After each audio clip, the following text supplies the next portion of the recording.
Hello, hello, Forefront family. Welcome to Open Studio number 5 of the Web3 Creator Residency.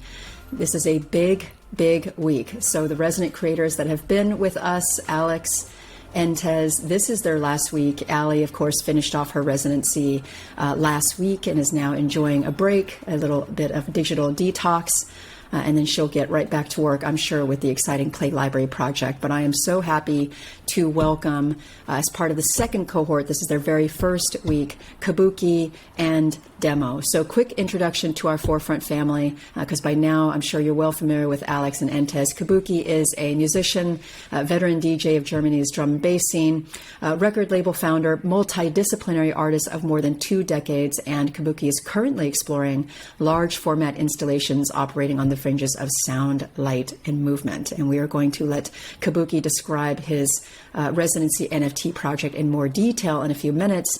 But before that, I also want to welcome Demo. Demo hails from Argentina, and he is a musician and 3D visual artist. He is currently world building his most cohesive and expansive project yet, entitled YH4, which consists of fantastical biomes and creatures belonging to the same universe, an ode to nature's beauty. So welcome 𝐤𝐤𝐶, welcome Demo. Of course, welcome Alex and welcome 𝐿𝐸. So before we jump into it and hear a little bit more from 𝐤𝐤𝐶 and Demo about their projects, I want to just hand over the spotlight briefly to our friends Alex and 𝐿𝐸, who, as I said, this is their last week of the residency. Alex, let us know how the last week went and what the Forefront family can look forward from you this week. Yeah, last week was really fun. Still continuing to do the not public interviews, anonymous interviews of the Forefront community to get a deep dive into what makes Forefront so special, what the challenges are, and how we can all grow in a sustainable way together.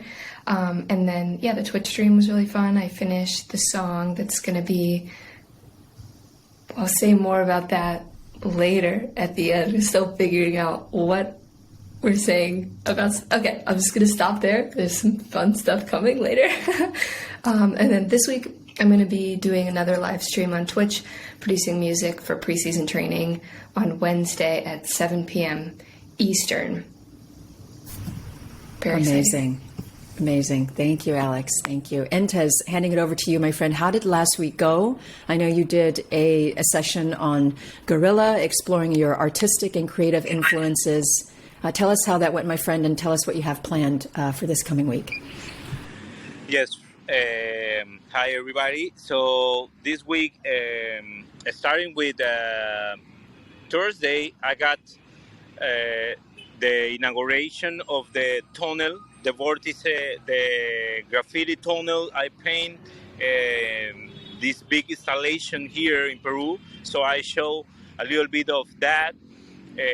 Actually, we started doing the video a couple weeks ago. So now we got 10 minutes, something like that, with all the process. And about the Web3, this Friday, we got different kinds of opportunities where I see about the guerrilla in Web3. So with that, we got emojis, some memes, animations. So we already started working last week about what's going on with the emojis, what's the way to do it.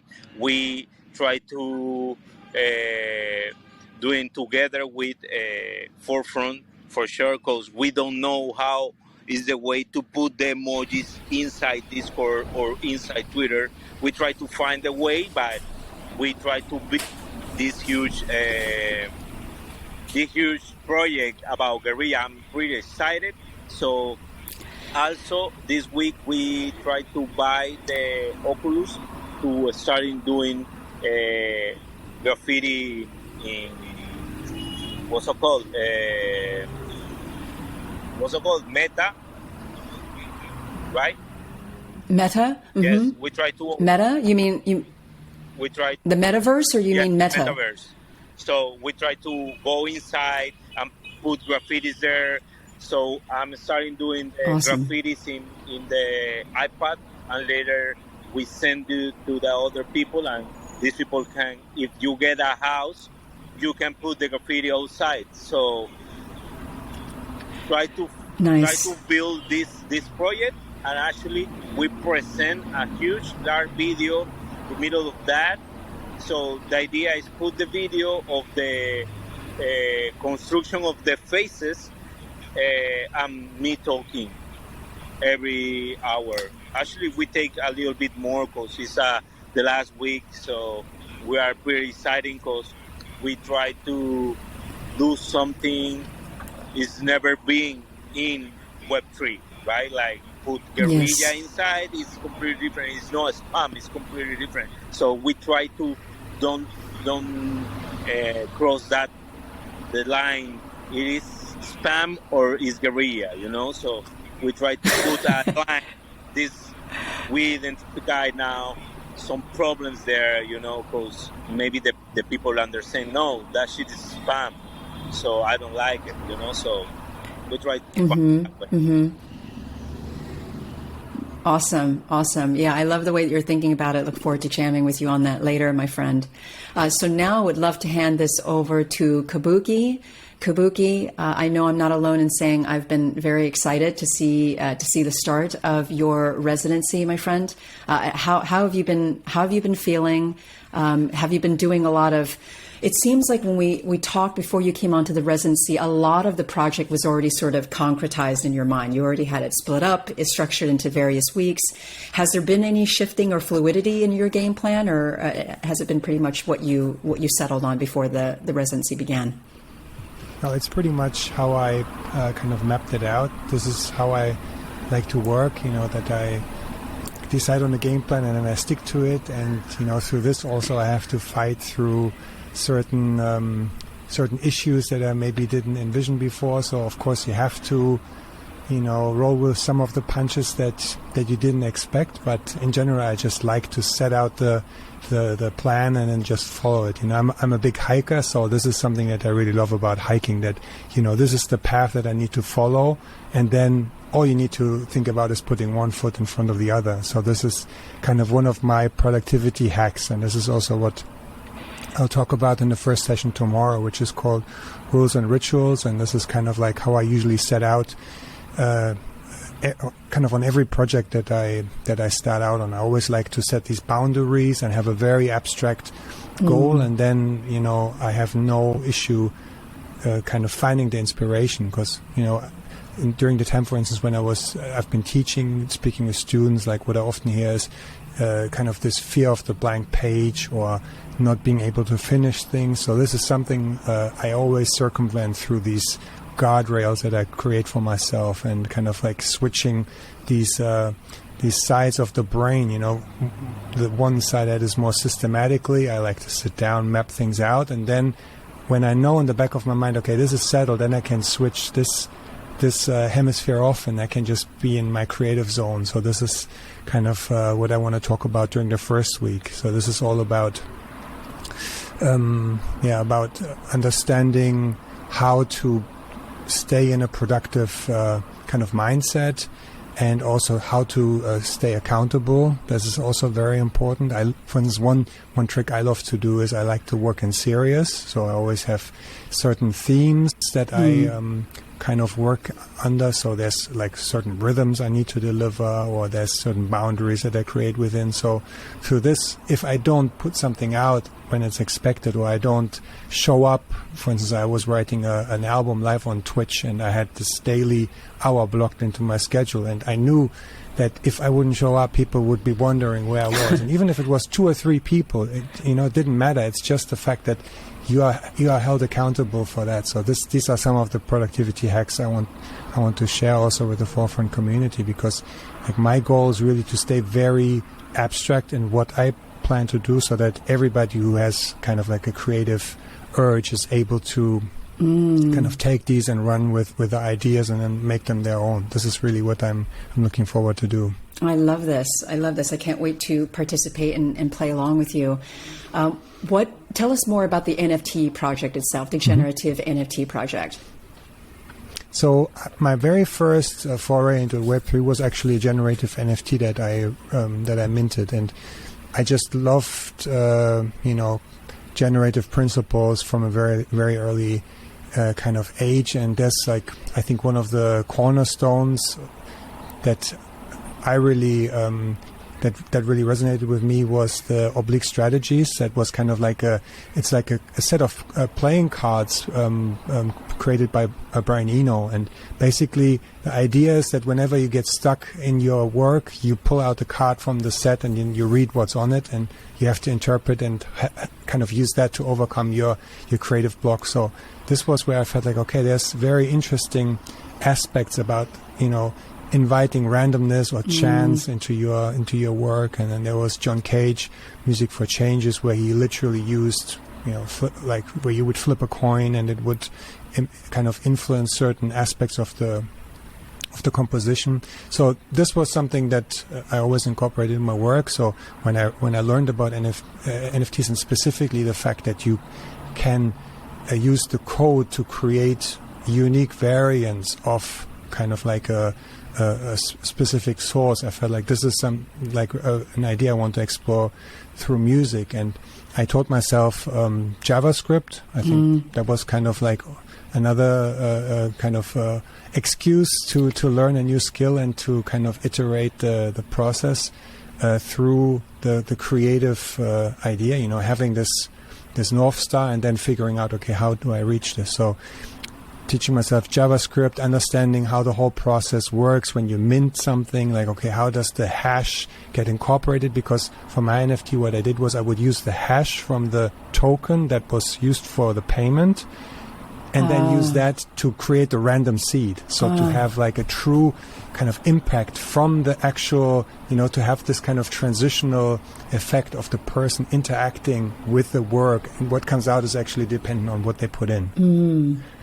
Fascinating. So yeah, this is really kind of the idea I want to explore further, and I'm going to introduce a platform that allows kind of like a no-code approach. So it's it's based on objects that you connect with one another, and this can then be used to generate the source code that you would otherwise need to type in line by line. So I feel like this is a very low entry barrier, and everybody who has some kind of interest to tinker on their iPad, or there's so many tools available these days where there's a very low entry barrier where you don't need to study like kind of phone book sized manuals, and you can just be creative. And this is something that I want to use, and then show how to use that code and integrate it into the shell so that you can then deploy it. And yeah, the goal is really by the end of the month to have a generative NFT on the Tezos blockchain, which I also want to use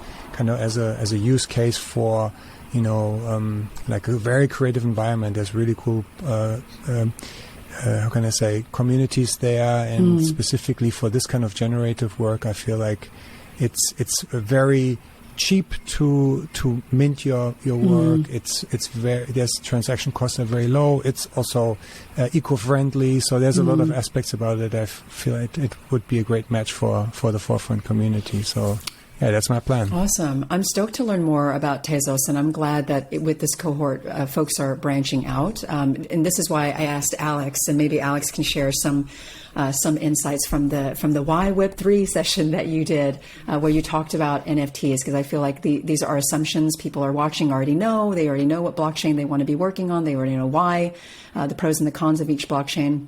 And I certainly don't. I know very little about Tezos, so I'm excited that you're branching out, my friend. I want to check in with. A lot, and it's you really do? Good. Do you? Yeah.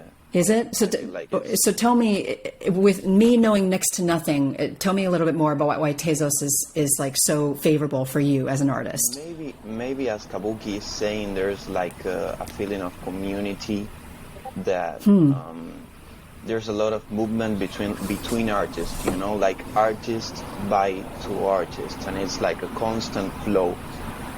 Maybe I feel like I use like Ethereum and Tezos mainly, and with Ethereum is like I mint much more rarely, and it's much harder to sell, and it's like mostly collectors that will buy your stuff. But with Tezos it's different. It's like more an artist-based community, and there is a lot of flow and movement, and there is great art, and as Kabuki is saying, it's pretty accessible to mint economically, but also it is mainly open. There's a lot of different platforms, so you can choose, and they work pretty well. The one that I told you, Caroline, is Object, which works like perfect.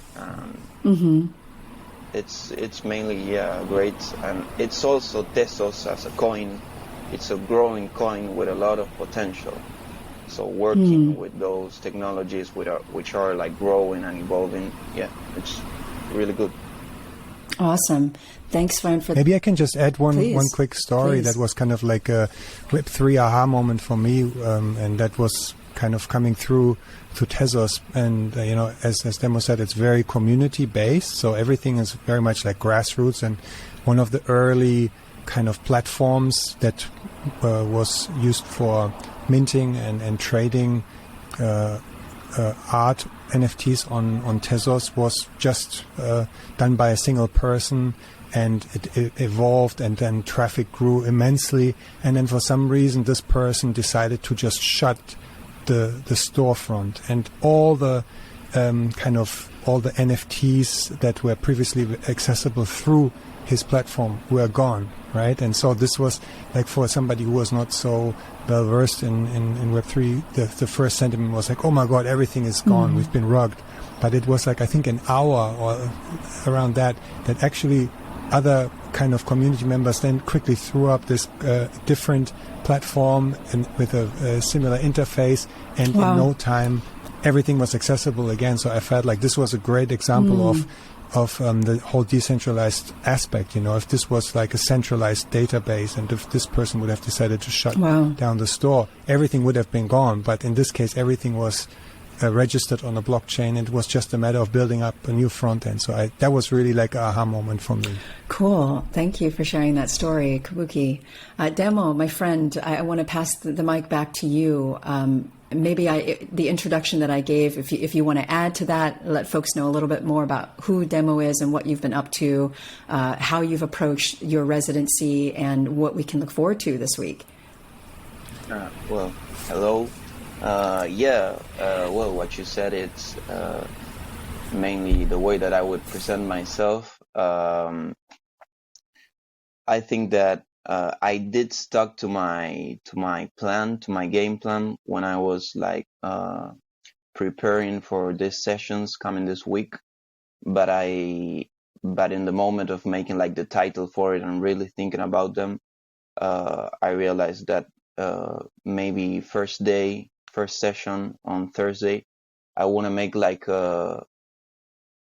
an introduction of my creative project, like sharing my works until now, sharing like my main influences, like making an introduction of this whole world that I've been into, like this visual world, and I really want people to get into it, like to see how it is. And I'm really excited for it, like making kind of an exhibition where I show all my stuff and I show all the things that inspire me to do this. And I'm really excited for it. I think that there's a lot of stuff that I want to show, that it's like my influences that will make it more understandable of the things that I then do, So and well, I want to start with my project that you just talked about, YH4, and also like create live, and well, stuck to the plan, but be open, as I told you before, to let things happen and let things flow, and this creative energy, flow with this creative energy, that it's the way that I'm used to work, different from the way that Kabuki said that he usually works under a path that he already sets before of starting. Like I usually do not think about it, and it's different ways of working, of course. I'm kind of interested on what can happen now that I do have a game plan. Because yeah, things can get like more organized now. Of course, it can take to interesting places. So yeah, I'm really excited and really grateful to be talking and sharing with you here. Yes. Yes, grateful to have you here, my friend. I wanted to leave some time, because as I mentioned on the past Open Studio, I think it's most interesting when y'all, the creators, can actually interact with each other. Given that Alex and 𝐸nTEZ, this is their last week, they've basically been through the process. Do you, Demo or Kabuki, have any questions about their experiences or their sort of learnings during this residency? Yeah, maybe just from my side, I would be curious, like how did your perspective change creating in public? This is something that I'm always kind of very conscious how important it is to filter this in certain aspects or to actually let it into the creative process. So I'm just curious how that worked out for you. Okay. So for me, it switched a lot because I come from the street and it's another world completely, you know. So I'm starting the residence with idea, but now I change a lot. Like these last 2 weeks, my mind changed a lot because now I understand how is the way to do guerrilla in Web3. Now I get some idea to how I can do it, and now I recognize what's the deal with the spam world too. You know, like how is the limit of guerrilla, what the spam started. You know, because it's a little tiny line to cross. So for me, switch that first, and later the process of doing the NFTs is the same, you know, because it's art. But the idea to give in something more with the NFT in the community, to me, is the guerrilla. So now I'm pretty focusing that. So switch all my plan when I started to now the finish, you know. Good question. Yeah, I'd love to add, I feel like a lot of my initial proposal for the residency I feel like it took a 180. Like I was planning on doing the music privately and the interviews publicly, and then it became clear that the opposite was what was needed in order to bring out the most honest answers in the interviews. And so I feel like I've made a lot more unexpected progress on the song that's my final project for the residency, and just reminded me kind of how wonderful it is to kind of be creating on the spot. And I feel like in the past when I'm recording by myself and trying to play chords and looping the section that I'm trying to find chords for, I won't be recording it. But for some reason when I'm on Twitch, I do record it, and that was how I was able to capture some of the ideas that I'm most excited about now. So that was really cool too. Thanks for asking that question. Yeah, that's an excellent question, Kabuki. Thank you for asking it. And I've also often thought that, just like Alex pointed out, I don't know if y'all have had a chance yet to see the video that we made of Alex's sort of creative breakthrough while producing, but that's made a huge impact on everyone who's watched it. And so this is, for me, just another sort of proof, a demonstration of the value of building in public, is that if we weren't doing that, we would have never had an opportunity to capture just a moment as exhilarating and thrilling as that. And for me, that really represents like the heart of the creator residency. Everyone knows what it's like to feel that way, you know. And Alex, you said that this moment was essentially 7 years in the making. You said that you first began this process of training and learning everything that you had to do to get to that point in 2015. So this moment that was 7 years in the making, we actually had the honor to actually see you go through that. And just amazing serendipity of actually being able to capture that. And then 𝐸nTEZ is too. I think I can add on to that as someone who's been fortunate enough to be a community member watching him is, this new direction in his work would not have been possible, 𝐾𝐫𝐞, if he had not been in such intense dialogue with the community. And going back all the way to his W3CR original application video, where he set out his vision in seed form.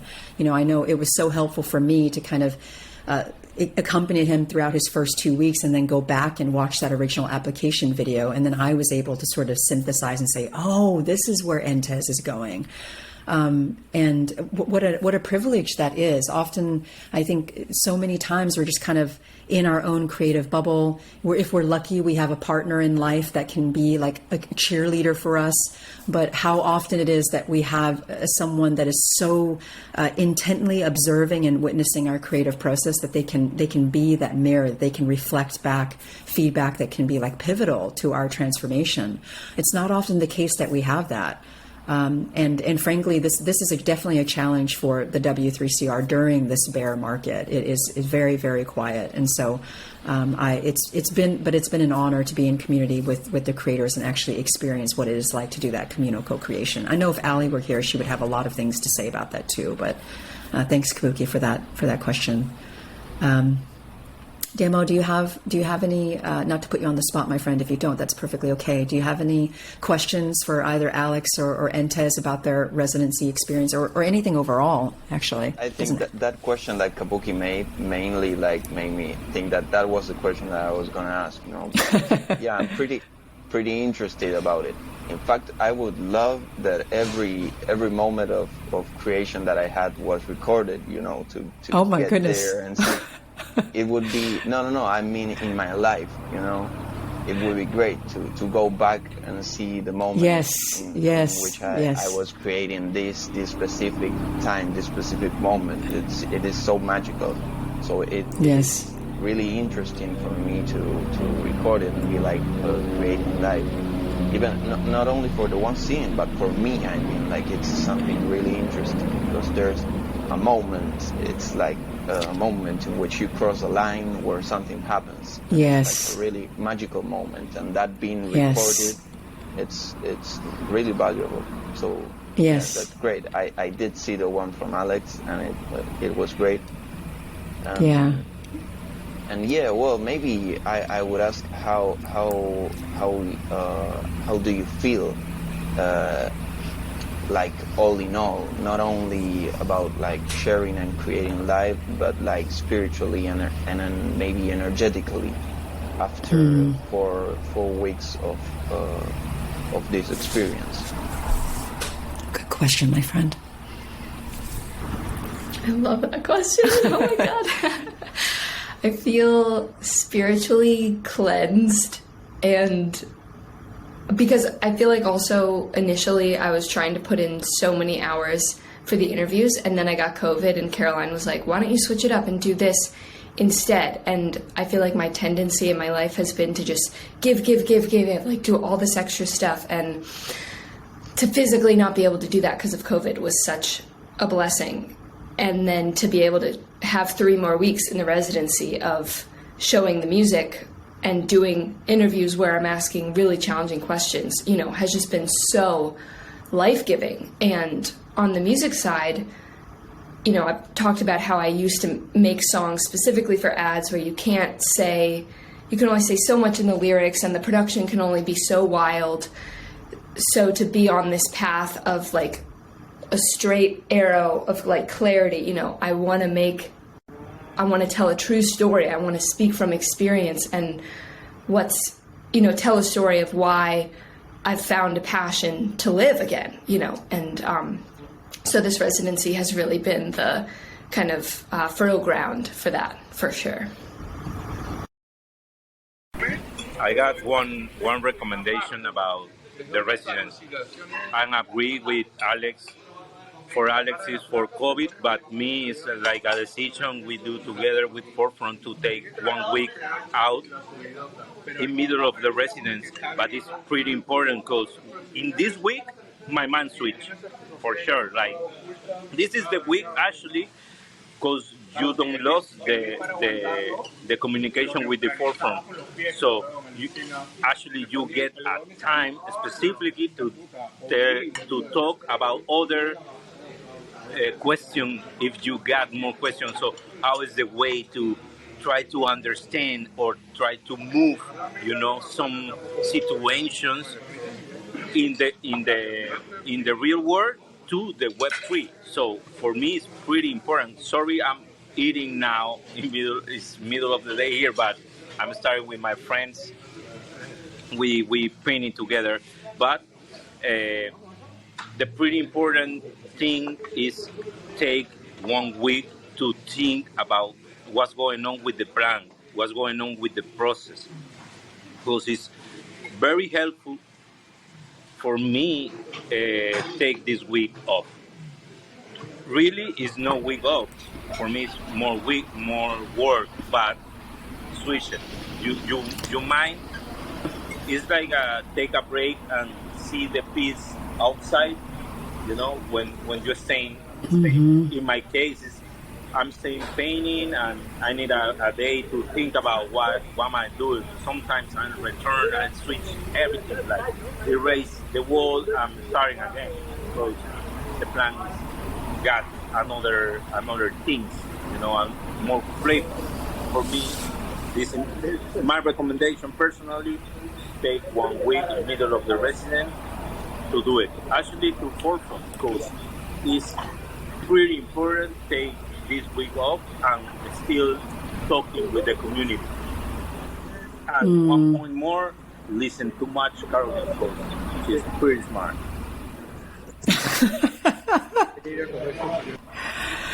Yeah, I did not endorse that message. Thank you, my friend. Yes, thank you so much. That's very, very kind of you.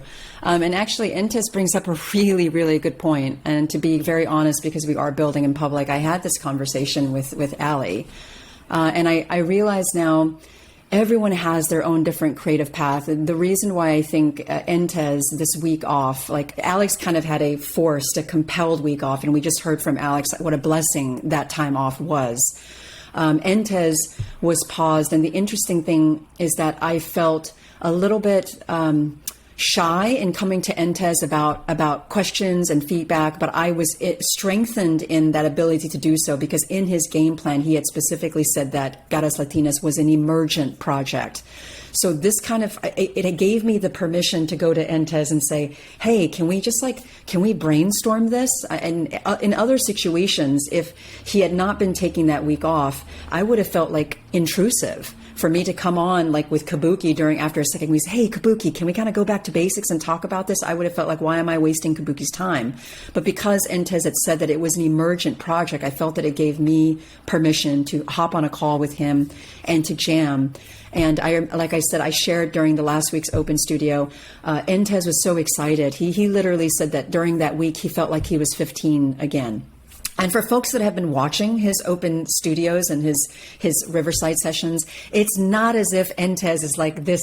He's full of life. He's full of vitality. When he's painting, he's like laughing to himself. He's enjoying it so much. So the fact that during that week where he was paused, that he felt like he was 15 again, it just goes to show where he went this very powerful, vital, creative moment where he was just wrestling with like the basic questions again. And so it really brings up a very, very interesting point. And I also have thought about this 4-week friendly pressure cooker, which I know a lot of artists said that I need that in my life. Otherwise, I'm just thinking. But I am also beginning to see on the other side what 𝐸nTEZ experienced, which is the value of not having it be 4 weeks of boom, boom, boom, like back to back, because there's so much of what you're doing your project, and you're also thinking about engaging with the community, building bridges with the community, doing sessions and workshops that are dynamic.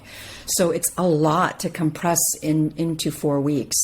Alex, you've already spoken to that. I feel like you've already spoken to how pivotal it was for you to have that time off. But Kabuki, do you feel like it's not as relevant for you because unlike 𝐸nTz's project, it's not so emergent? Although I think I'm missing nuance here. I think you do very much leave room for fluidity and adaptability. It's just that you have a framework for doing so. And maybe I'm completely off, but tell me what you think about that. No, I think definitely there's kind of pros and cons, for having kind of like two phases of a project where you also have the possibility to go back to the drawing board, because I think the beauty of building in public is that you can always fall off the rope, right? That's a given. If you don't leave that room or that possibility, then you're also missing a chance to grow. That's my experience. And I mean, I felt miserably in front of an audience because I'm willing to go out on a limb, and then when you're there in this situation, you realize this is all not coming together, then a new path emerges, right? So this is kind of those are the moments that I live for. So I'm more kind of like the person who likes to have this specific framework, and then I try to fill that with life. And just as I said, assess each moment as it emerges, and then understand like what is my reaction to this, and specifically also learning how to understand which situation or which phase I'm in. There's this really cool book by Stephen King on creative writing, and he coined this phrase, write with the door closed, edit with the door open. So this is always the challenge, if you have this constant voice of the critic in your head, and if you, while you create, you tell yourself, this might not be good, or how will this person think about it, or that's not me, If you do this, you're basically robbing yourself of the possibility to grow. And I find this is always an interesting kind of like a situation when you are in front of an audience, or when you are kind of being vulnerable, open the doors, and you show how you are kind of stumbling in the dark and trying to find your way, then it's very easy for that voice to get amplified, and then to be more critical of yourself, and it starts to become this feedback loop where this negative emotion just kind of gets amplified. So that's why I feel like this is kind of the interesting, or that's why I love this, have this kind of structure in front of me, because then this also gives me the confidence, like, okay, just put one foot in front of the other, and then something good will come out of it. How about you, Demo? �YH4, your residency project. In the previous conversations we've had, it seems like you, like you were saying, you tend to be more fluid. It's like you said, you haven't earlier in your career set out a game plan, long-term goals. You just you put yourself into a creative situation. You have an intuition that occurs to you in that moment, and that's kind of how you shape your vision. But is this essentially how �YH4 has sort of proceeded, or was there in general, like, would you say that you received this intuition about the project as a whole, this fantastical universe that you're building, or is it more like bits and pieces that you created one thing? It's like discovering it in the process, like with music too. When I made like maybe not albums, but like mixtape or cohesive compilations of several pieces, it's usually like it makes it in itself during the process. With �YH4, which is like different biomes from the same universe with several creatures, and they're like all belonging to the same place. Maybe the first piece that I made, I wasn't thinking about this. The second piece that I made, I wasn't thinking about this, but I started like recognizing that these were like from the same universe and from different biomes. So it's like the things that I make speak to me. That is the way that I create usually, like when I recognize a pattern, I can say, okay, this is this collection, and maybe I start making some paths for it, you know, like I want, but that's once I recognize this after creating, you know, at least the first steps of a collection or anything that is like a collection. But yeah, that's a way of working. I did work on other ways, of course, like saying, okay, I will make this and this cohesive thing. But usually the best things that come out of me are like not planned. After making maybe the first two pieces from YH4, I did realize that this was from my universe, and I started creating after this topic. It also got interesting, but maybe I think it's like I lose something and I win something when I start working in this different way. Because there are things like this uncertainty that you have when you're starting something, that you don't know what will happen. It's really magical to me. But it's also magical to know what you're about to do. And but you know, usually when I kind of know what I'm about to do, the result is like absolutely different. That usually happens to me. But yeah. Fascinating. Alex, how the concept of preseason training and the intro, the outro, what's going to be the first song, what's going to be the last song, is this a process of discovery for you as well, or did you have like a roadmap when you were setting out what this album would look like?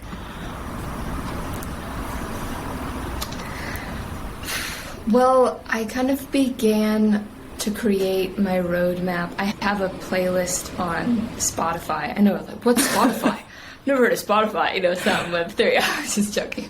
But a playlist of reference songs from back when I used to train for basketball. You know, what I would listen to 100 times. You know, that would just provide me with this endless well of inspiration. And listening to those songs and listening to them with new ears, because I didn't have the ears of an audio engineer before. You know, I wasn't hearing, oh, the string section, and then, oh, they're doing this pattern with the hi-hat or whatever.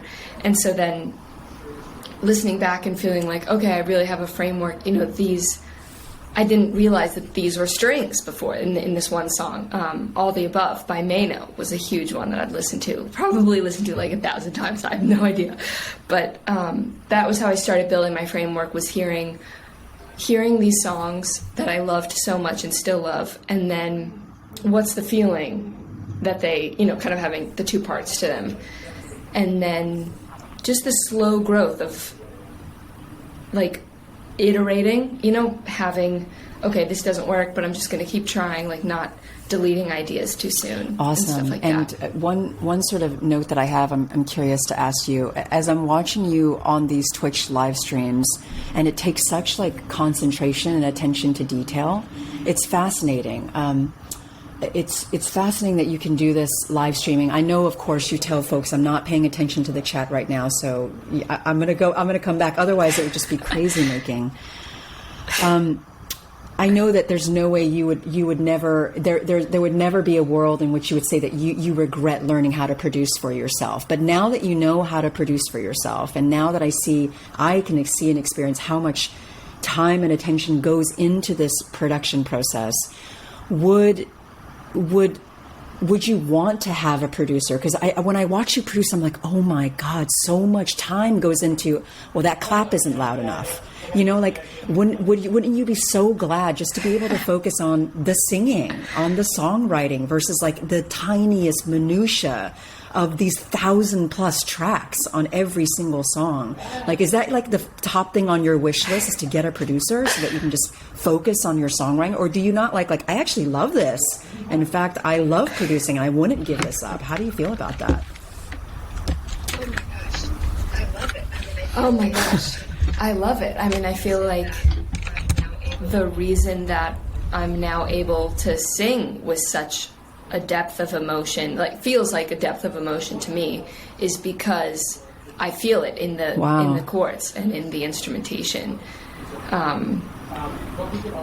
Yeah, I wouldn't, it was very frustrating for many years, like especially while I was getting off the Adderall, learning to produce and feeling like, why am I even trying at this, for so long? And it's kind of weird that I did keep trying because of how terrible I was feeling. But now, being mentally well, being really blessed to feel that way and be off Adderall for like 5 years, it's so much fun making the songs. I would love to feel really comfortable collaborating with another producer, letting them in, and ideally co-producing in person. And I think when the time comes, it'll feel really good. I thank you for answering it. And again, thank you for opening up your creative process. It's been a joy to see you, my friend. Nico, I'm glad to welcome you. Nico is our third resident creator. Nico is a video game developer, 3D multimedia artist, interactive programmer, and DAO collaborator at CityDAO. And she has a really, really cool, intriguing project. Nico, please introduce yourself to the Forefront fam. Say a little bit about your project, please, and a little bit about what we can look forward to this week from you. Hi, yeah, so sorry I'm late. I woke up and the first thing I checked was like, when is the next Forefront meeting? And then realized I'm like half an hour late. So next week I would try to be more on top of things. Yeah, so hi everyone, my name is Nico. I am I think Caroline introduced almost everything I wanted to say.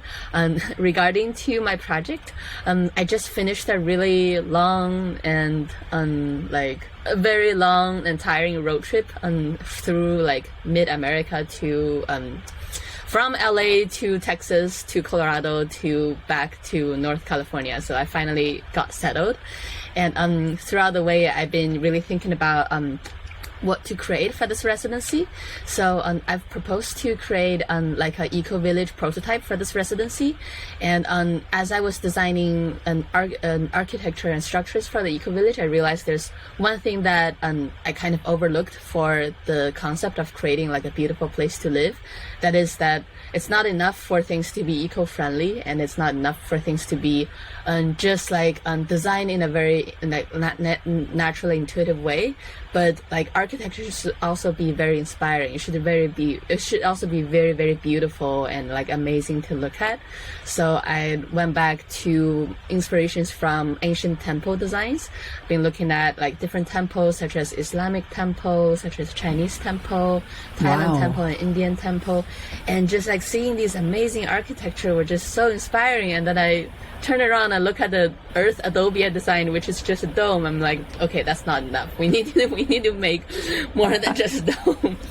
So for the past few days, I've been putting together collages on Pinterest and Arena about just different styles of temples, and I've prepared to make around, I think, like 4 different temples with different themes, each represent different elements, and then have different styles to them. So okay, I actually have sketches for the first one that I've been drawing on the road. So it's basically let me see. So basically there's 4 basic elements of the earth. There's earth, there's fire, water, and air. And then I've decided to like match each of these elements with a temple, and temple design each of elements with functionalities of certain eco design principle. So for example, earth is just like gonna be this temple with a lot of plants growing, with like aquaponics, but then like design and like aeroponics, and designed within like some more ancient temple aesthetic. So this is an unfinished draft, but you see it's like based on a Chinese temple design principle. And I'm thinking on the roof, it's all gonna be like, on the roof and at the side, there's gonna be like certain hydroponics plants growing. So like, it's not just a temple, but it's a temple with a food forest that you can harvest food from. And at the top, there's gonna be like sculpture and simple design that resembles, like lotus and what's that thing that you put on pizza? Oregano. So like the different kind of plants. And this is the first one of all that I plan to just make for this week as a render and a proof of concept. And then every week I would just switch to another tempo. I think the next tempo is going to be represent fire energy, which is electricity and energy. So there's going to be solar panels, but then designed in a way that like looks cool. You know, it's not just flat solar panel. So yeah, that's my current progress so far. Wow, amazing. Nico.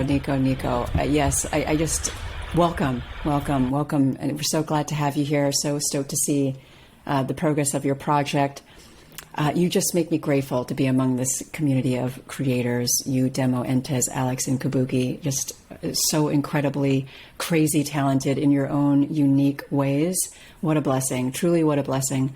I don't have much beyond that. Nico, I want to just take the last couple of minutes in case you have any questions, because I did give 𝐫𝐞𝐿 and Demo the opportunity, and Alex and 𝐸nTEZ have just been throwing wisdom right at them.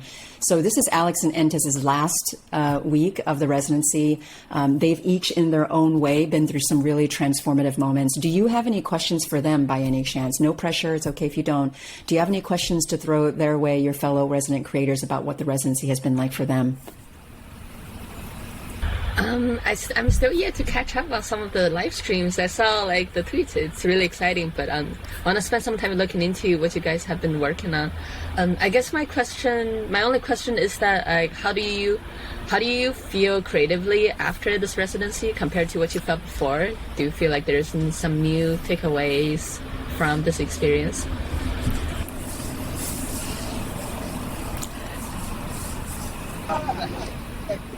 You go, Alex, first. It's your time now. I'm Okay, cool. What's going on with the mic? Okay. Alex was also saying, yes. Who's going on? Like, who's coming off mute? Okay. Yeah.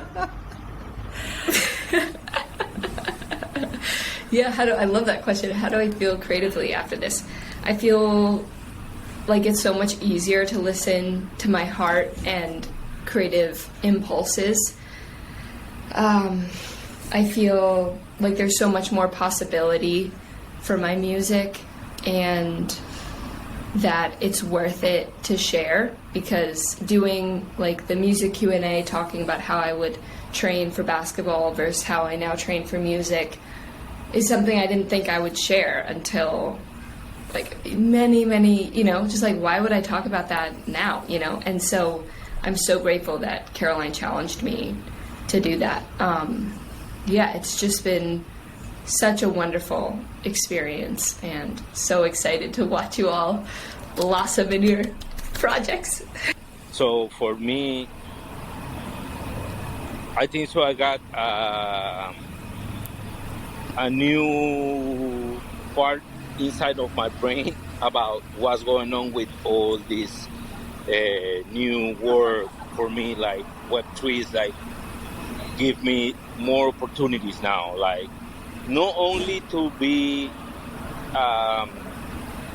artists from NFTs or something like that, like can give me the opportunity to use it, the space, like not only for me, art means connect with the community, but more straight. Like when you paint in the wall, it's completely different when you go to the museum and pay to go in, right? It's completely other version, and I think so now I got the opportunity to use the Web3 like the street, So give me that opportunity. When I'm staying in the street, I got my stickers. I put the stickers in where part I want, So, or a tag with a marker, So now I can use it, internet that way, like goes. It's pretty complicated to try to move all my ideas to other world, because Web3 for me is other world, like give me more opportunities, give me like, I don't know, it's hard to say, but it's like I never understand. Now I understand more, you know, like a little bit more. So with that, I got, I need to say thank you for this opportunity first, and later use it like for real. It's like take the opportunity. No only okay, I can do my NFT and nothing more, you know, like these people understand and try to do my best. Like I try to mix my shit in the street and try to put that shit in the Web3, but for me it's not only that. It's like I try to create a relationship with these people and try to create like a familia, you know. That for me is switch completely different again. I love it. Thank you, Entes. Thank you, Alex, for those heartfelt answers. Thank you, Nico, for the question. So Forefront family, this week is going to be action-packed because we have 5 creators who are putting on live sessions, workshops, live streams for you. Just go to our Forefront link tree. You will see in the show notes, this is being sent out as a podcast, be published on all of our platforms. You will see in the show notes the website, our Community HQ, where you can check out the creator profiles, find out more about Kabuki, Alex, Entes, Demo, and Nico, find out more about their residency project, and also see a schedule of all of their upcoming events. And you can, of course, also follow along asynchronously. We are posting all recordings of their previous events for you to enjoy as well. But we encourage you to join the Discord, hop into the W3CR Creator Cafe, and engage with our amazingly talented creators.